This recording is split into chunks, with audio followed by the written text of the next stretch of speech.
ഇതാ നന്നായിട്ട് നമുക്ക് അരഞ്ഞ് കിട്ടിയിട്ടുണ്ട്. തേങ്ങയും ഗോതമ്പും കൂടെ ഇതാ നല്ല ദോശമാവിൻ്റെ പാകത്തിന്. ഇനി നമുക്ക് നൈസായിട്ട് 15 മിനിറ്റ് റെസ്റ്റ് ചെയ്യാൻ വെച്ച് നമുക്ക്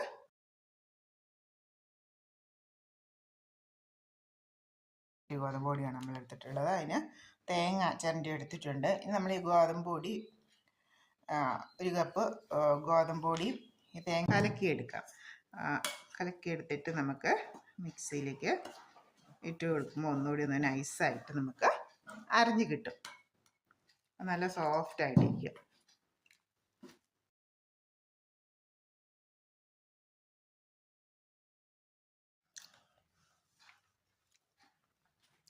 നമുക്ക് ഈ പാത്രത്തിലേക്ക് ഒഴിച്ച് ഒന്ന് റെസ്റ്റ് ചെയ്യാൻ വയ്ക്കാം.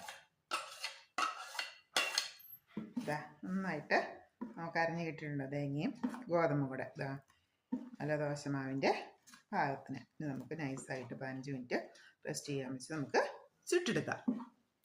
ഉണ്ടോ? ഇതാണ് ഇങ്ങനെ ഒഴിക്കുമ്പോൾ ശരിക്കും ഉണ്ടോ?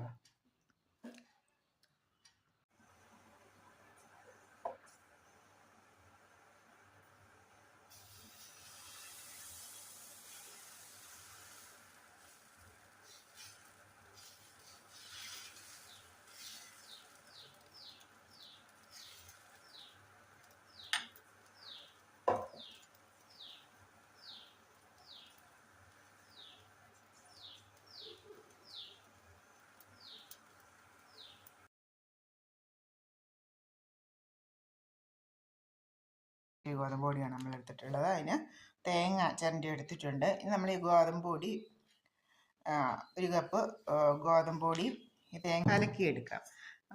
കലക്കിയെടുത്തിട്ട് നമുക്ക് മിക്സിയിലേക്ക് ഇട്ട് കൊടുക്കുമ്പോൾ ഒന്നുകൂടി ഒന്ന് നൈസായിട്ട് നമുക്ക് അരഞ്ഞ് കിട്ടും.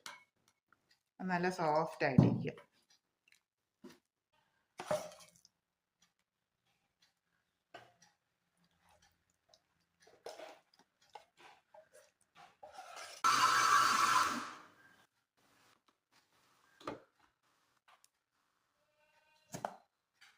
അപ്പോൾ ഇതാ ഗോതമ്പ് പൊടി നന്നായിട്ട് അരഞ്ഞ് കിട്ടിയിട്ടുണ്ട്. നമുക്ക് തേങ്ങയും കൂടെ ഇട്ട് ഒന്നുകൂടി ഒന്ന് അരയ്ക്കാം.